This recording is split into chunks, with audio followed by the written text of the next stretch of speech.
If you are a huge fan of Norse mythology and animation, this is the kind of screening events you wouldn't have missed. A few moments ago was presented in Annecy's Animation Film Festival. The next projects of Netflix animation included the most awaited Twilight of the Gods.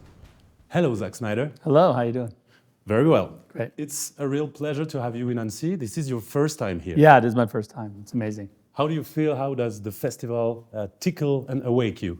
Yeah, it's cool to see it. The enthusiasm that everyone brings is amazing. The work. It's also interesting that the people here, they have a lot of knowledge of other animated projects, even the ones I've done. When I'm doing the normal interviews or talking to people, they don't know about maybe they don't know much about Guardians, or they don't know much about what we did with Tales of the Lost Freighter. That stuff is always everyone's like, oh, you did that? That's cool. But it's here, of course, they see it. The first chapter of your director's life was mostly advertising. Mm-hmm. Then you went with an amazing first film into live action. Mm-hmm. Is this third chapter made of mostly animation? I don't know, mostly animation, but I feel like we definitely have our eyes on doing more animation, and I feel getting more and more comfortable in the animated space. So yeah, I'd love to do more for sure. What kind of role has animation played in your childhood, in your kid's life? What can you remember of your my own childhood? It was a lot of Star Blazers. It was a lot of I had the classics, like we all do, Bugs Bunny. But I think that the things. I think the shows like Star Blazers, those are the shows that I think made me go okay, this is cinematic. This is crazy. Maybe.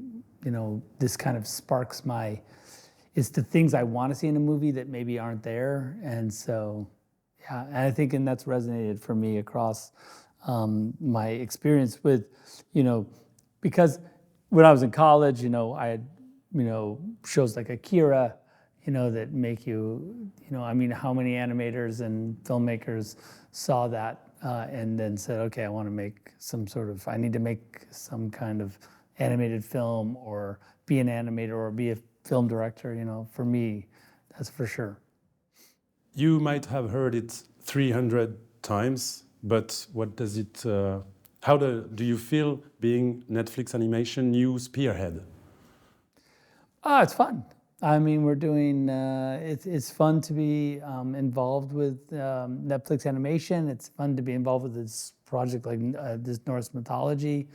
And the amount of style and the adult content is really in the front. If we're not that far into the show before you realize okay, this is not for kids. And that's great. I think it's really great because I really feel like we need to, especially in the American market, train people to that adults can watch animation and that they can enjoy it and they can be targeted at them. And I think that the more that the American audience especially begins to realize that animated, even series, and even feature films can be directed solely at adults. That'll be an interesting sort of new blossoming of the market that I think it would be important, and it opens up all these creatives, I think, that maybe aren't necessarily interested in making a show for kids, but are incredible visionaries, incredible storytellers that might go oh wait, I can make an animated thing for adults. Let's talk, because maybe that's something cool. Would you say that you prefer animation when it's cruel and unusual? Well, yes. I would say that for me, the idea of an adult animated project where you really can kind of do anything.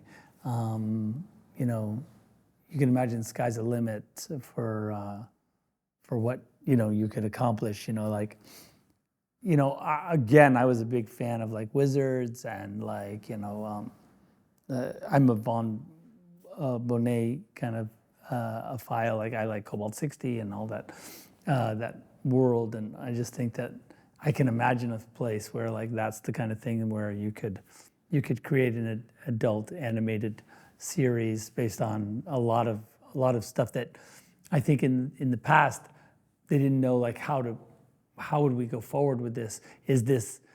It's like an adult, comic book, heavy metal-ish comic book stuff, but like the only avenue really was live action because, live action, maybe it could work, but if you could make it adult animation, then really you can do it. So that's something to think about.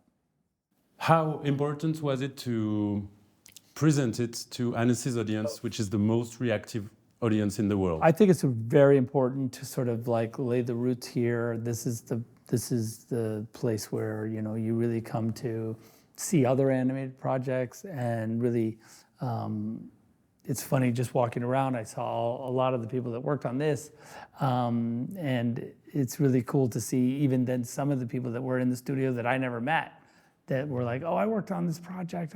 I can't wait to see it, fully realized, And so it's really cool to bring something like this to an audience that not only understands it, but also appreciates like the difficulties and also the reward of bringing something like this to Netflix and to a giant audience, global audience. It'll be fun, to start here sort of at its like, sort of the centerpiece of animation in the world, Are there some Easter eggs of your career to seek for in the creation? Yes and no. I mean, I think when you watch it, you'll get like some 300 vibes from it, but I don't think it was this wholly original world, and I really wanted to just kind of let it become its own mythic place, What part of this last project of yours are you the most proud of? I'm really proud of the scale, and I'm really proud of the really subtle and dramatic performances that our voice actors delivered us, and then our animators really enhanced and made amazing. And like the subtleties in performance, even with no dialogue, is really incredible. And I think I can't wait for audiences to see just at what level, even though the design is really graphic and very art forward, I feel like even with those models that we created for the main characters, we were really able to achieve like real subtle performances from the characters. So, and I can't wait for people to see that. Look, it's a giant thing. It's got crazy scale, dragons, giant war, gods. But I think once you're hooked into these characters, you're really in. Amazing. Thank you very much. And my last question will be, is it true that you are working on a project whose name is Lost Annecy? It's not true, but I think I need to start. Well, we are waiting for you on this, Zach. Okay, Please come good. back with it. Yeah, that'd be good. Thank you very much. Cheers.